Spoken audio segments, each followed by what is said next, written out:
My name is Claire Hensley, and I was 36 years old when my ex-husband's mother slid a white envelope across a sticky diner table and told me my life was about to get harder. It was the 14th of March, 2024, a Thursday evening in Minneapolis, the kind of cold spring night where the snow had turned gray along the curb but still refused to disappear.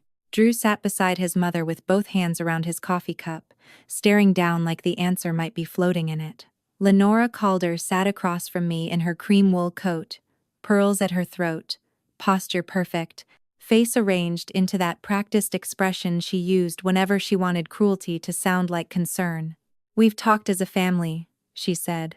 That was the first warning.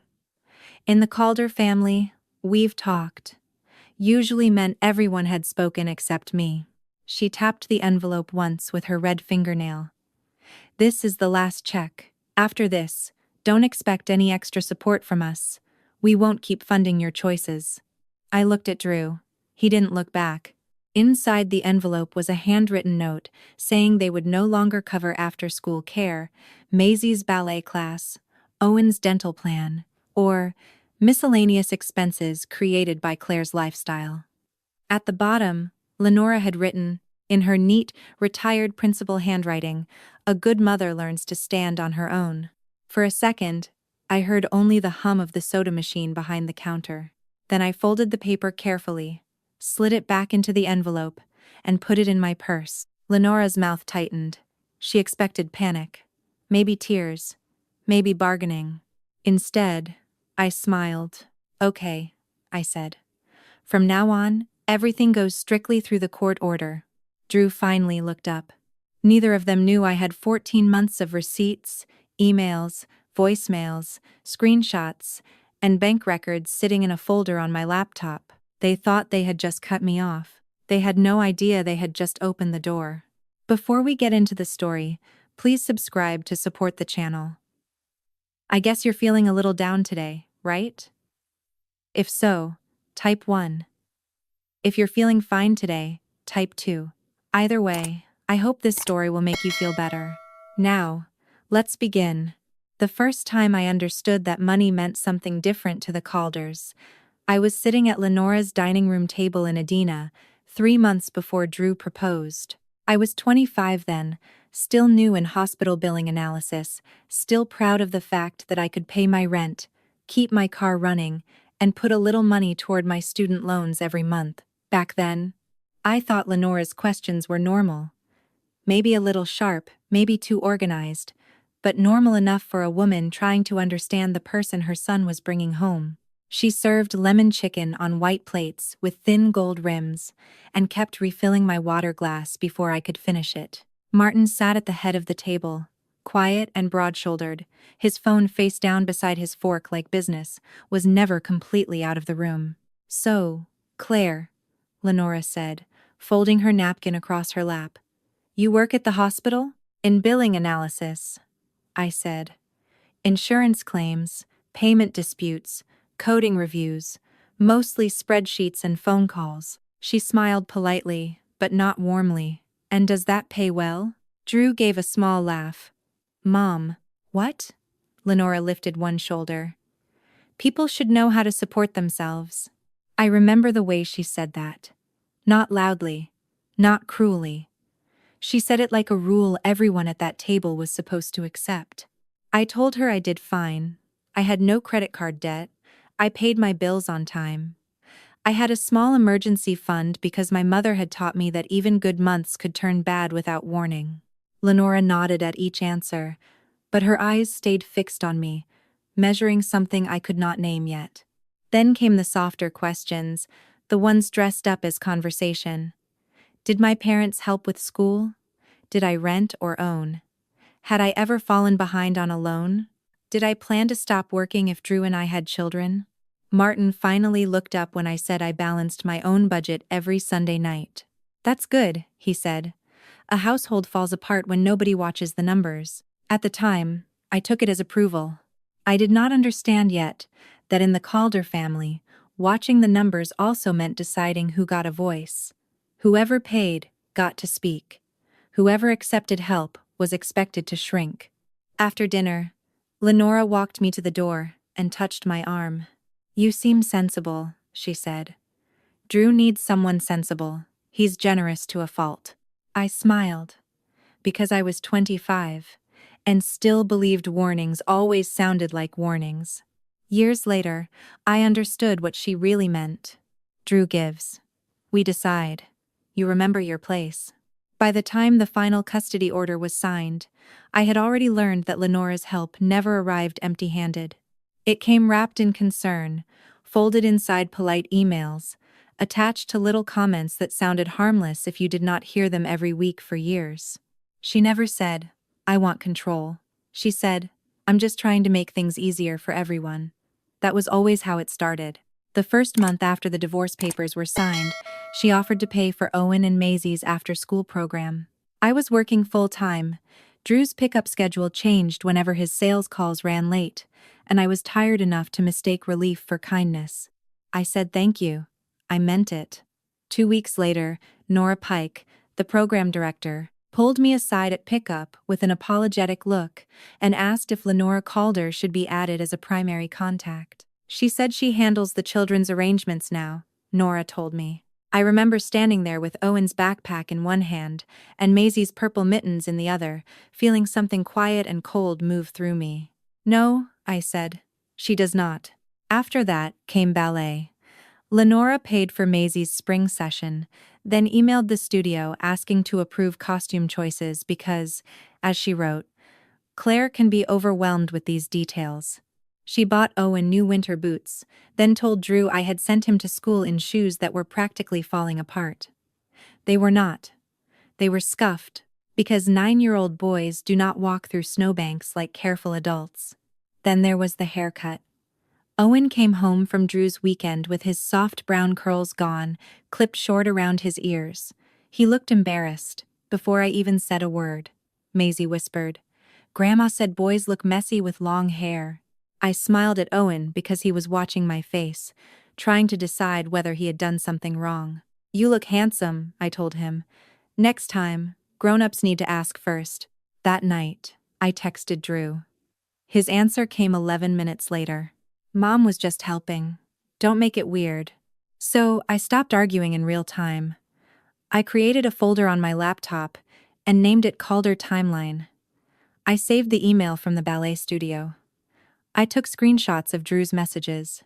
I wrote down the date of the haircut, the boots, the after-school contact request, not because I wanted a fight, because by then, I understood the pattern. Every dollar Lenora spent came with an invisible receipt, and at the bottom, in ink only she could see, it said, "Control." The strange thing about being called dependent is that it can happen while you are paying for almost everything. I was the one buying the groceries that went into Owen's lunchbox, and the tiny yogurts Maisie insisted tasted different if they had cartoon animals on the label. I paid for the snow pants they outgrew before February, the field trip fees that always appeared in folders on Wednesday nights, the co-pays when one of them woke up with an earache, the birthday gifts for classmates whose names I barely knew, and the gas to drive across town twice a day because Drew's work schedule was unpredictable. I paid quietly because they were my children, and children should not have to hear adults doing math over their heads. But Lenora had a talent for turning a small contribution into a public announcement. At Owen's school concert that winter, I heard her before I saw her. She was standing near the folding chairs in the gym, speaking to another grandmother in that low, tragic voice people use when they want to be overheard. "We do what we can," she said. "Claire is trying, but life as a single mother is expensive. The Calder family makes sure the children don't go without." I stopped beside the refreshment table, with 2 paper cups of lemonade in my hands. For a moment, I looked down at the yellow liquid trembling against the rims and reminded myself not to spill anything.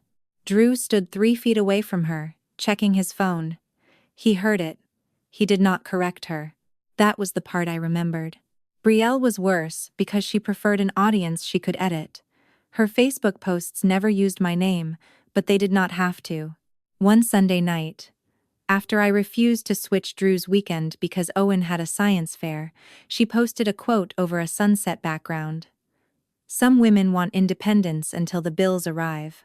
Family shouldn't be an ATM. By morning, 3 of Lenora's friends had left little heart emojis under it. I screenshotted the post before it disappeared. Meanwhile, Drew complained to anyone who would listen that child support was bleeding him dry. He said it at hockey practice. He said it to mutual friends. Once, he said it in front of Owen while helping him tie his skates. "Your mom always needs more," he muttered. Owen went quiet for the rest of the ride home.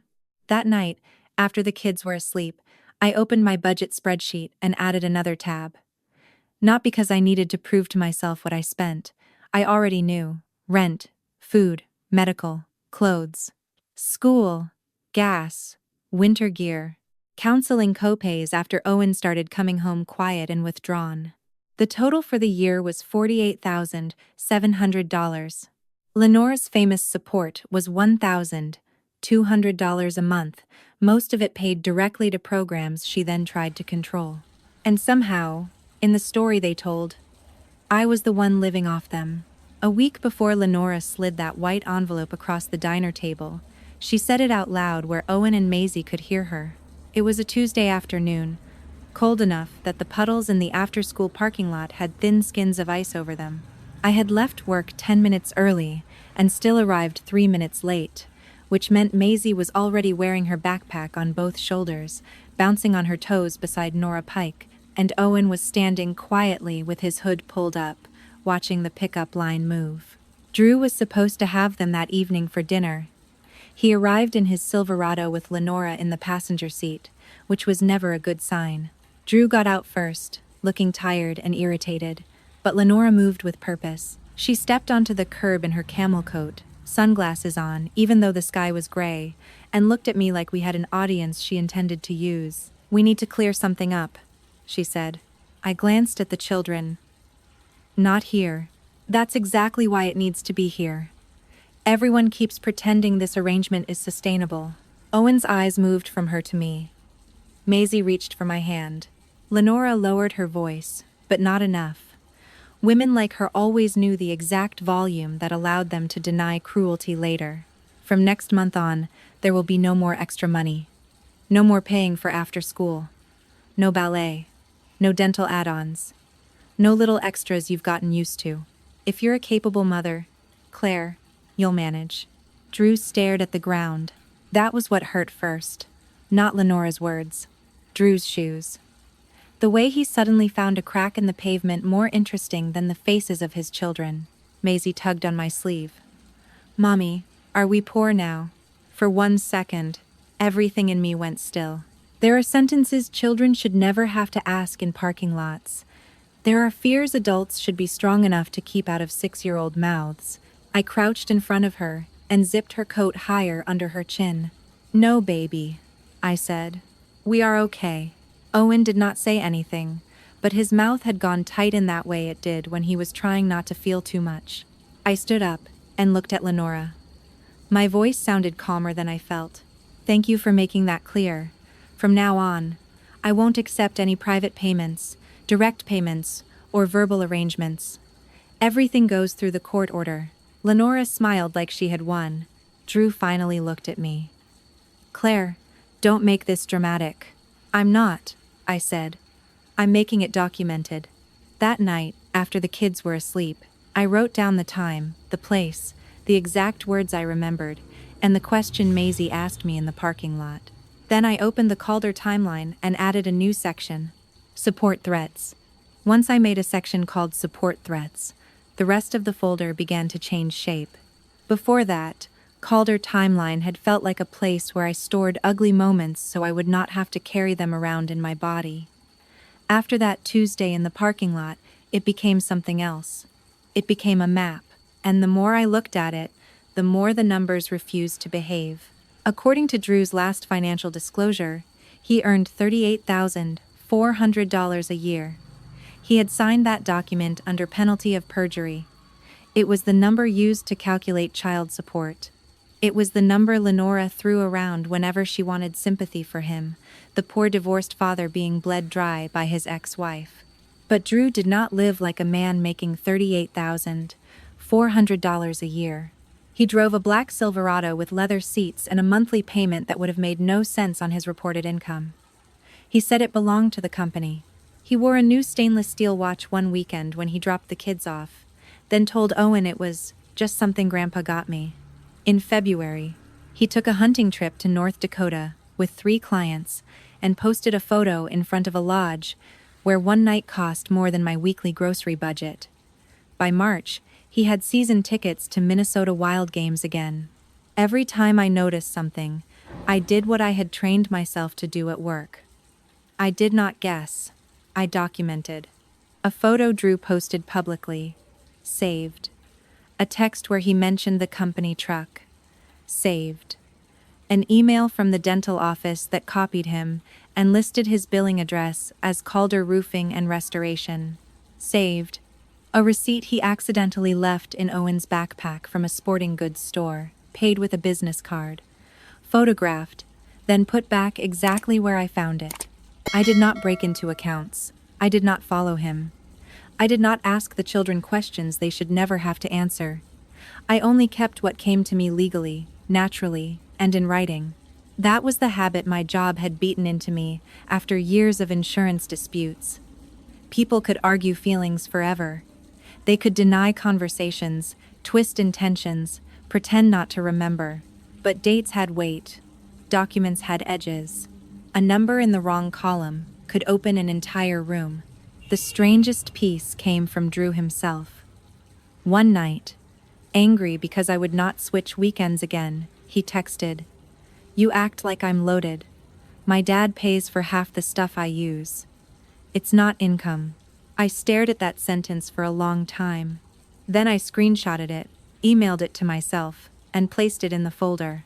"Not income," I wrote beside it. We would see about that. Please subscribe to the channel so you don't miss the next heartwarming stories. Before we begin, I want to try something. If you're listening to this story alone, comment 5. If someone is nearby, comment 6. Okay. Without further ado, today's story begins here. The call from Nora Pike came on a Tuesday afternoon while I was standing in my kitchen, rinsing strawberries for Maisie's lunchbox. I almost let it go to voicemail. The hospital had been brutal that day, all denied claims and missing authorization numbers, and I had exactly 40 minutes before I needed to start dinner, check Owen's math homework, and convince Maisie that brushing her hair was not a human rights violation. But when I saw Nora's name on the screen, I dried my hands on a dish towel and answered. "Claire," she said, and her voice was careful. "Do you have a minute? People only use that voice when they already know the answer is going to cost you something." I set the bowl of strawberries on the counter. "What happened?" "No one is hurt," she said quickly. "The kids are fine. I just need to confirm something before I respond to Mrs. Calder." My shoulders tightened. Nora exhaled. "Lenora called the office this morning. She said she wanted the billing account moved out of your name and into hers. She also asked whether we could list her as the primary billing contact for Owen and Maisie going forward." For a second, I did not speak. I could hear the refrigerator humming. I could see one drop of water sliding down the side of the bowl. "She asked you to take my name off the account," I said. "Yes. And when I told her I couldn't make changes without your written authorization, she became upset. She said the Calder family had been paying, and that if we made things difficult, they would stop covering the children's care. She said you wouldn't be able to keep their spots without them." There it was. Not a feeling, not a pattern, not me being sensitive. A date, a time, a witness, an institution. I pulled out the chair at the kitchen table and sat down slowly. "Nora," I said, keeping my voice steady, "would you be willing to put that in an email? Just the facts. What she asked for, what you told her, and what she said after." There was a pause. Then Nora said, softer, "I already started drafting it. I thought you might need it." For the first time that day, I closed my eyes. "Thank you." After we hung up, I stayed at the table with the phone in my hand, listening to the quiet house around me. Then I opened Calder Timeline and created a new folder. Third-party interference. 10 minutes later, I called Renee Whitcomb. the family attorney I had consulted once and kept telling myself I did not need yet. When she answered, I said, I think I'm ready now. Renee did not ask ready for what. She just said, good. Don't call them. Don't warn them. Send me everything.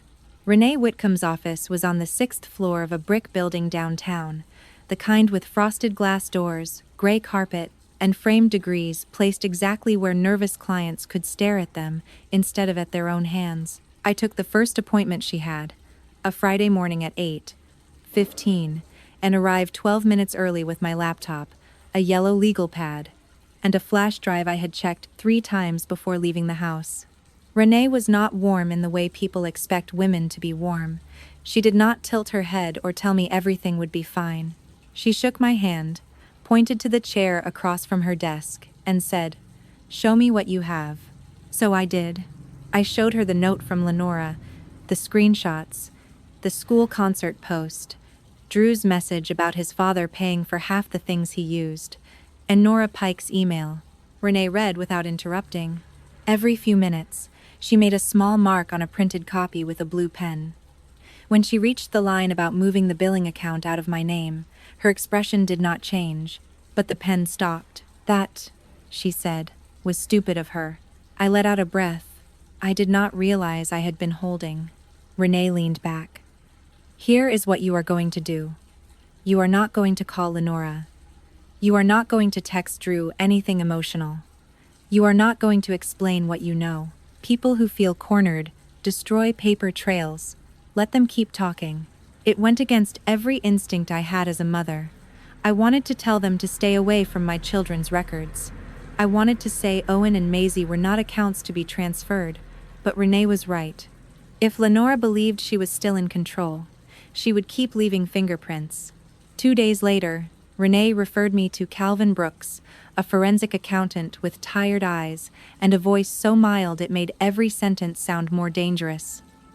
We met over video call after the kids went to bed. He asked for disclosures, tax returns, business reimbursements, vehicle information, anything involving Calder Roofing and Restoration. I'm not looking for drama, he said. I'm looking for classification. That word stayed with me. Classification. Because that was how people hid things. Not always by burying them. Sometimes by labeling them something boring and hoping no one looked twice. For the next week, I scanned documents after bedtime while the dishwasher ran and the house settled into its nighttime cliques. I sent Calvin everything in clean folders, named by date, source, and category. By then, I was no longer trying to prove Lenora was cruel. I was trying to prove the numbers had been taught to lie. Calvin did not call for 8 days. That was how I knew he had found something. People call quickly when the answer is simple. They take their time when the answer has roots. When his email finally came, it had no greeting beyond my name and no dramatic subject line, just preliminary review. Attached was a 12-page memo, cleanly formatted, with tables that looked harmless until I started reading the labels. Vehicle reimbursement, client development, equipment allowance, owner draw adjustment, temporary contractor payment. Individually, each line looked boring. Together, they looked like a second paycheck, wearing a fake mustache. Drew's official salary from Calder Roofing and Restoration was exactly what he had reported, $38,400 a year. That part was true enough to be useful and false enough to be dangerous. The rest had been scattered across the company books, like crumbs, swept under different rugs. His Silverado was listed as a company vehicle, but the mileage logs showed school pickups, hockey practice, weekend cabin trips, and one Thursday night visit to a steakhouse in Street, Paul with no client name attached. His fuel card was labeled business expense, but the charges followed his personal life more closely than his sales territory. The hunting trip to North Dakota had been categorized as client retention, even though 2 of the clients were his college friends. Then Calvin found the reimbursements. Not huge ones at first. $500 here, $1,200 there. A materials advance that landed in Drew's personal checking account 3 days before he bought the stainless steel watch. A travel correction that matched the deposit for his wild tickets, payments that looked too small to question if you did not know what they were sitting beside. And then there was the account. Calvin called it a secondary operating account. I called it the room behind the room. In 18 months, $412,600 had moved through it. Some went to vendors, some went to legitimate payroll. But a lot of it moved in ways that did not match the labels. Payments for Brielle's event studio rent were recorded as marketing partnerships. Drew's credit card balance was paid under sales expenses. Lenora's family support checks were logged as community outreach. I sat at my kitchen table long after midnight, the memo open on my screen, the house dark except for the little lamp by the sink.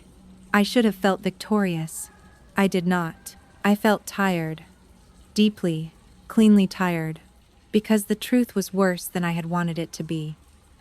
They had not simply underestimated me. They had built an entire accounting system around the belief that no one like me would ever know where to look.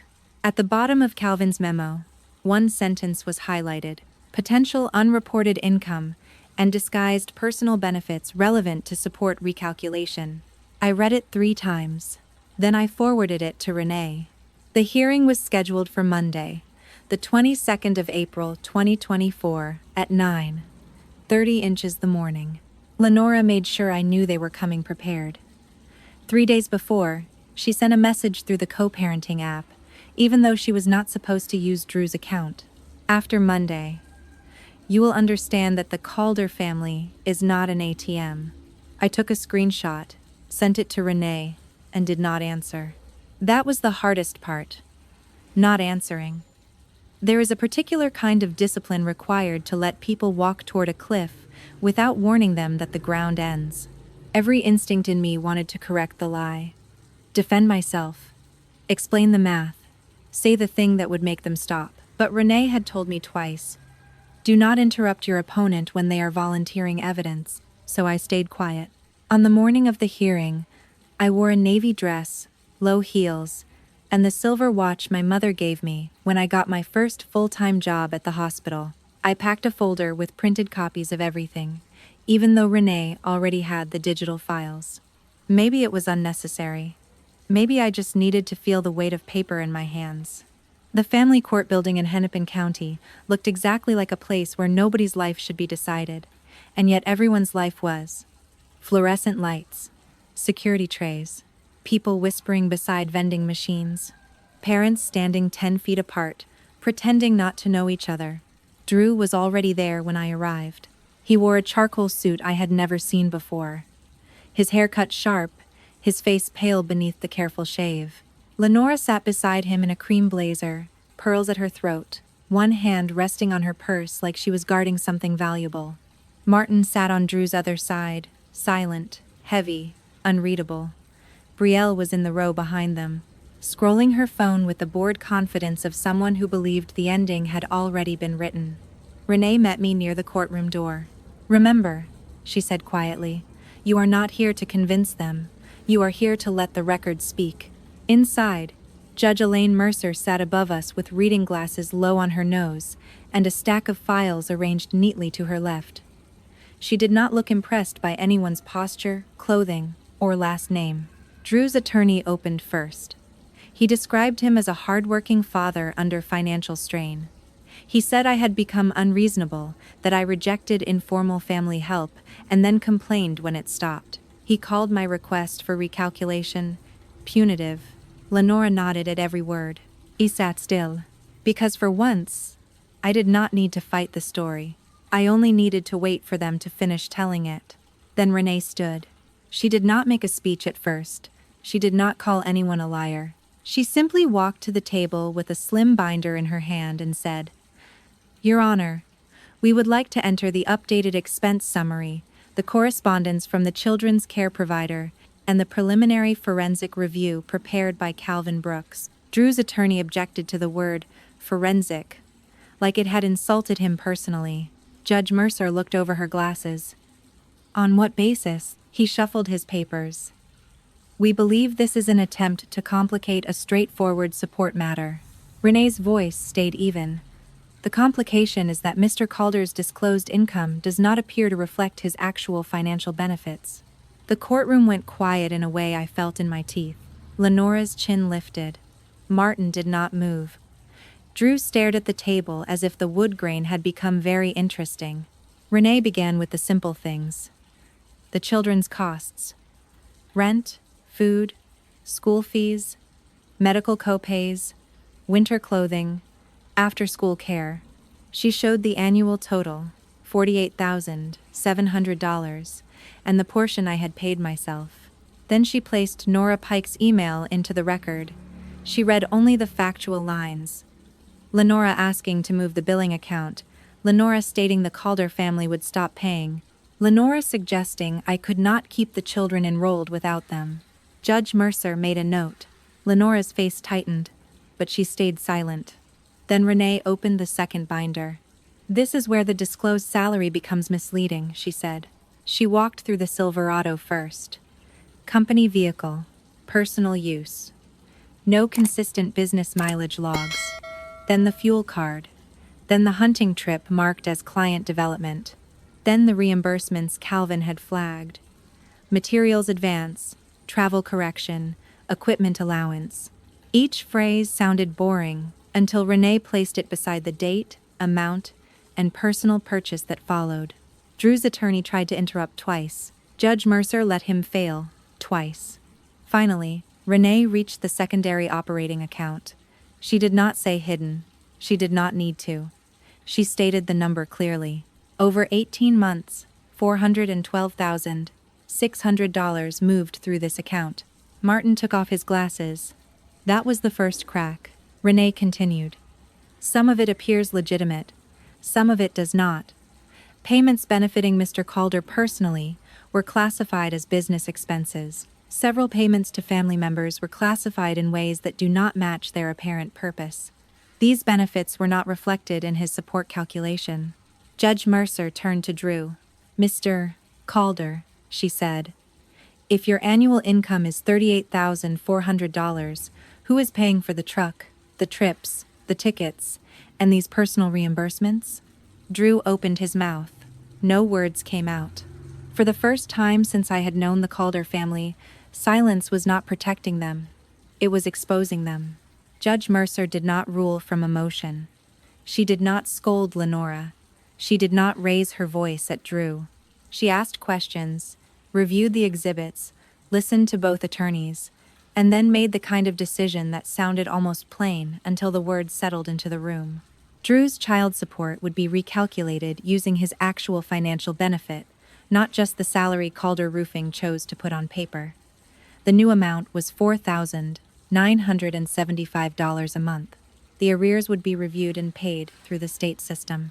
All medical, dental, and child care reimbursements would go through the official portal. No private checks, no side arrangements, no handwritten notes in white envelopes. Then Judge Mercer added one more thing. Lenora Calder was not to contact the children's school, care providers, medical offices, or activity programs regarding billing, enrollment, pickup permissions, or account changes unless I gave written consent. Lenora's mouth opened slightly. For once, nobody in her family rushed to fill the silence for her.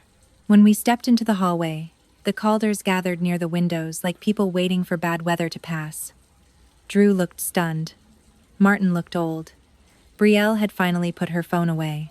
Lenora walked straight toward me, her pearls bright against her cream blazer, her face controlled so tightly it almost trembled. You humiliated this family, she said. I looked at her for a long moment. I thought about the school concert, the parking lot, Owen's quiet face in the rearview mirror, Maisie asking if we were poor. I thought about every time she had called controlled generosity, and every time I had swallowed my response because my children were close enough to hear. No, I said. I let the court see what your family had hidden. Her eyes hardened, but she had nothing left to threaten me with. That was the difference. Money had been her leash. Now it had a receipt, a portal, a due date, and a judge's signature.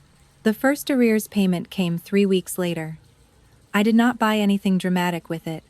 I did not celebrate online.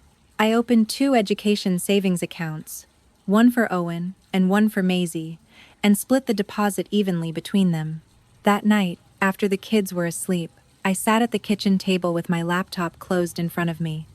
The house was quiet. No messages from Lenora, no emergency calls from Drew, no one demanding gratitude for doing what the law required.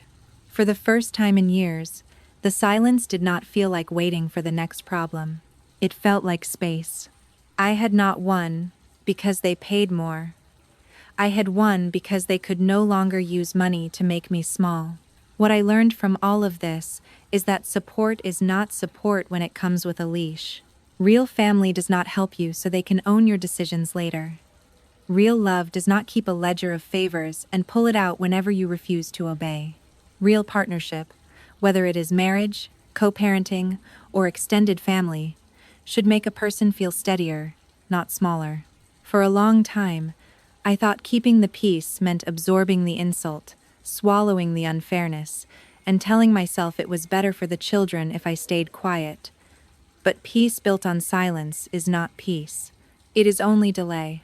And sooner or later, the thing you refuse to name will begin naming you. The hardest lesson was not about money, it was about permission. I had to stop waiting for people who benefited from my silence to agree that I deserved respect. They were never going to hand me that. I had to build it myself, one boundary at a time, one document at a time, one calm decision at a time. Resilience does not always look dramatic. Sometimes it looks like saving receipts. Sometimes it looks like not replying to a cruel message. Sometimes it looks like taking a deep breath in a parking lot because your child is watching your face, learning what strength looks like. And sometimes, healing begins the moment you realize you do not have to keep proving your worth to people who were committed to misunderstanding you. So if this story reminded you of someone in your own life, I would love to hear your thoughts in the comments. Have you ever seen help used as a form of control? What would you have done in Claire's place? If this story meant something to you, please like the video, subscribe to the channel, and share your thoughts below. Your story might help someone else feel less alone.